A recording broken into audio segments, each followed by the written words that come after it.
Greater Konaseema జిల్లా Kothapeta Ravulapalem cosmopolitan creations club ఆధ్వర్యంలో 50వ రాష్ట్ర స్థాయి కబడ్డీ పోటీలు నిర్వహిస్తున్నట్లు ఆంధ్ర కబడ్డీ అసోసియేషన్ అధ్యక్షులు గొలుగురి వెంకటరెడ్డి విక్టరీ తెలిపారు. రాష్ట్ర మంత్రులు ఎం రాంప్రసాద్ రెడ్డి, వాసంశెట్టి సుభాష్ చేతుల మీదుగా ఈ కార్యక్రమాన్ని ప్రారంభిస్తామని అన్నారు. 4 రోజుల పాటు జరిగే ఈ పోటీలకు రాష్ట్రంలో మొత్తం బాయ్స్ అండ్ గర్ల్స్ 36 జట్లు పాల్గొంటాయని అన్నారు. 25వ తేదీన సాయంత్రం 5 గంటలకు జరిగే కార్యక్రమంలో విజేతలకు స్థానిక శాసనసభ్యులు బండారు సత్యానందరావు, ఎంపీ గంటి హరీష్ మాధురి చేతుల మీదుగా బహుమతులు ప్రదానం జరుగుతుందని అన్నారు.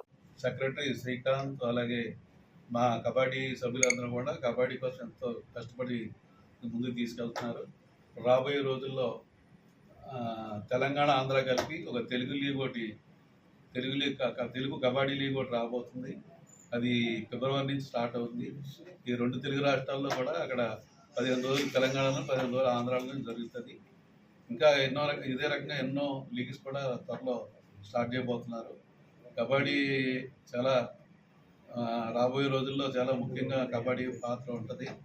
ఎందుకంటే ఈరోజు కబడ్డీ ఈ 50వ junior inter district state championship boys and గర్ల్స్ని మా ప్రెసిడెంట్ గారు ఆధ్వర్యంలో, వెంకటరెడ్డి గారి ఆధ్వర్యంలో, అలాగే సిఆర్సి యాజమాన్యం, అలాగే సిఆర్సి పాలకవర్గం అశోక్ రెడ్డి గారు, అలాగే మోహన్ రెడ్డి గారు ఆధ్వర్యంలో ఇక్కడ జరుపుకోవడం జరుగుతుంది. అలాగే మా స్పోర్ట్స్ డైరెక్టర్ రాఘవరెడ్డి గారు, వీళ్ళందరూ కూడా దీన్ని దిగ్విజయవంతంగా ఇక్కడ నిలబడి చేస్తున్నారు. ఎంతో ప్రతిష్టాత్మకంగా ఈ టోర్నమెంట్లో లీగ్ కమ్ నాకౌట్ పద్ధతిలో జరుగుతుంది.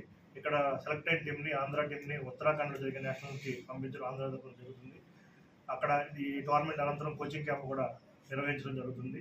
ఈ టోర్నమెంట్కి ముఖ్య అతిథులుగా బండారు సత్యనారాయణమూర్తి గారు, ఎమ్మెల్యే గారు, స్థానిక ఎమ్మెల్యే గారు, అలాగే బండారు సత్యానందరావు గారు, ఎమ్మెల్యే గారు సభాధ్యక్షతన రాష్ట్ర 50వ junior boys and girls championship సిఆర్సీలో పండగ వాతావరణంలాగా ఇక్కడ జరగబడుతుంది. ఈ కార్యక్రమానికి మన వాసంశెట్టి సుభాష్ గారు, కార్మిక శాఖ మంత్రి గారు, అలాగే ఎం రాంప్రసాద్ రెడ్డి గారు, రవాణా స్పోర్ట్స్ మినిస్టర్ గారు, ఎం రవినాయుడు గారు, శాప్ చైర్మన్ గారు అందరూ కూడా ఈ కార్యక్రమానికి హాజరవుతున్నారు. ఇది 22, 23